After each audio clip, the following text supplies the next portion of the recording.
اور ترمذی میں ابن ماجہ میں حدیث ہے کہ حلال اور حرام نکاح میں گانے کا فرق ہے، جس میں گانا ہو وہ نکاح حلال ہے، جس میں نہ ہو حرام ہے۔ یہ خفیہ شادی تو اسلام کی روح سے تو زنا ہے جی، کیونکہ شادی جی بالکل شادی تو اعلانیہ ہوتی ہے۔ جامع ترمذی میں، سنن ابن ماجہ میں یہاں تک حدیث ہے کہ حلال اور حرام نکاح میں فرق گانے کا ہے، گانے کے ذریعے اناؤنسمنٹ، یعنی اب ایک اناؤنسمنٹ ہوئی نہیں ہے تو وہ چھپی دوستی تو اسلام میں حرام ہے۔ آپ سورۃ النساء پڑھ لیں، نہیں اگر نکاح کیا ہوا ہے پھر بھی حرام ہے جی، چھپی دوستی۔ الحمدللہ رب العالمین والصلاة والسلام علی سید الانبیاء والمرسلین، اما بعد فاعوذ باللہ من الشیطان الرجیم، بسم اللہ الرحمن الرحیم۔ سنن اور مسانید کے اندر ایک روایت کی بنیاد پر مرزا جہلمی نے ایک سٹیٹمنٹ اپنے کئی بیانات میں اور کئی ایک پوڈ کاسٹ کے اندر بھی دی ہے، اور یہ کہا ہے کہ جس نکاح میں گانا ہو وہ نکاح حلال ہے، اور جس نکاح میں گانا نہ ہو وہ نکاح حرام ہے، بلکہ یہ کہا کہ وہ زنا ہے۔ مرزا جہلمی کے اس بیان کی بنیاد پر نعوذ باللہ تعالی لاکھوں نہیں بلکہ کروڑوں مسلمانوں کے نکاح زنا قرار پاتے ہیں۔ اولیاء اللہ، امت کے صلحاء، بلکہ صحابہ کرام رضی اللہ تعالی عنہم کے بھی وہ نکاح نعوذ باللہ تعالی زنا اور حرام قرار پاتے ہیں جس میں گانا نہیں ہوا یا اس میں دف نہیں بجائی گئی۔ اب جس روایت کی بنیاد پہ مرزا جہلمی نے یہ سٹیٹمنٹ دی ہے وہ روایت سنن ابی داؤد کے اندر، سنن ابن ماجہ کے اندر، جامع ترمذی کے اندر اور مسند احمد ابن حنبل کے اندر موجود ہے، اور اس کے راوی ہیں حضرت محمد ابن حاتب رضی اللہ تعالیٰ عنہ صحابی رسول، جو کہ صغار صحابہ اکرام علیہ رضوان میں شمار کیے جاتے ہیں۔ محمد ابن حاتم رضی اللہ تعالیٰ عنہ صحابی فرماتے ہیں کہ رسول اللہ صلی اللہ علیہ وآلہ وسلم نے ارشاد فرمایا، فصلوا ما بین الحلال والحرام الصوت فی النکاح والدف۔ مختلف الفاظ کے ساتھ یہ حدیث کتب احادیث کے اندر مروی ہے کہ نکاح کے موقع پر آواز، یعنی وہاں لفظ صوت موجود ہے، اور صوت کا ترجمہ محدثین نے یہ کیا ہے اعلان کرنا۔ نکاح کے موقع پر اعلان اور دف بجانا یہ حلال اور حرام کے درمیان امتیاز ہے۔ اس روایت کی بنیاد پہ مرزا جہلمی نے اس کا ایک مفہوم یہ بیان کیا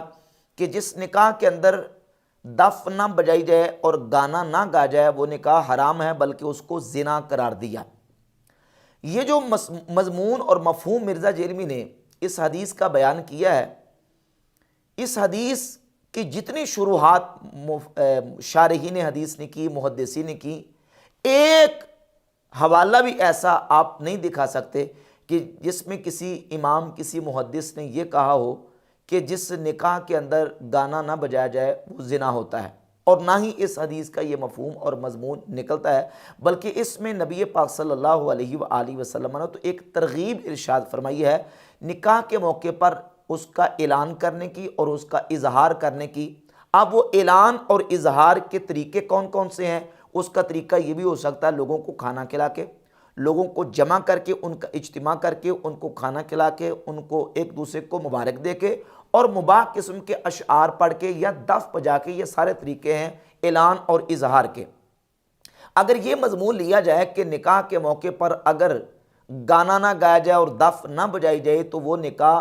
حرام ہوتا ہے یا وہ زنا قرار پاتا ہے، نعوذ باللہ تعالیٰ، تو العیاذ باللہ تعالیٰ اس سے تو لاکھوں کروڑوں مسلمانوں کے نکاح زنا قرار پائیں گے، بلکہ صحابہ کرام علیہ رضوان کے نکاح بھی زنا قرار پائیں گے جن نکاحوں کے موقع پر گانا نہیں بجایا گیا اور دف نہیں بجائے گی۔ بلکہ نبی پاک صلی اللہ علیہ وآلہ وسلم کی جب ہم نکاحوں کو دیکھتے ہیں، آپ صلی اللہ علیہ وسلم کے جو عقد ہیں ان کو دیکھتے ہیں، تو نبی پاک صلی اللہ علیہ وآلہ وسلم کے کسی عقد پر گانا بجانا یا اس طرح کے معاملات جو ہیں ان کا ثبوت ہمیں نہیں ملتا، بلکہ آپ صلی اللہ علیہ وسلم کا جب سیدہ زینب رضی اللہ تعالی عنہ کے ساتھ نکاح ہوا، صحیح مسلم کے اندر 3502 نمبر حدیث ہے، نبی کریم علیہ السلام کا نکاح چونکہ اللہ رب العزت نے فرمایا سورۃ الاحزاب کی آیت نمبر 37 میں ہے، زوجنا، کہا کہ اے حبیب پیارے ہم نے آپ کا ان کے ساتھ نکاح کر دیا، یعنی حضرت زینب رضی اللہ تعالیٰ عنہ کے ساتھ۔ تو نبی پاک علیہ السلام کو ہی معلوم تھا کہ اللہ رب العزت نے میرا حضرت زینب کے ساتھ نکاح کر دیا۔ صحیح مسلم کی 3502 نمبر حدیث کے اندر موجود ہے کہ فدخل علیہا بغیر اذن، نبی علیہ الصلوۃ والسلام حضرت زینب کے حجرہ میں تشریف لے گئے ان کی اجازت کے بغیر، آپ صلی اللہ علیہ وآلہ وسلم ان کی اجازت کے بغیر ان کے حجرے میں تشریف لے گئے، اور آپ صلی اللہ علیہ وآلہ وسلم نے ان کو بتایا کہ اللہ رب العزت نے میرا آپ کے ساتھ نکاح کر دیا۔ صحیح مسلم کی 3502 نمبر حدیث ہے۔ اور پھر رسول اللہ صلی اللہ علیہ وآلہ وسلم نے صبح صحابہ اکرام علیہ رضوان کو خبر دی اور صحابہ اکرام کو جمع کیا اور پھر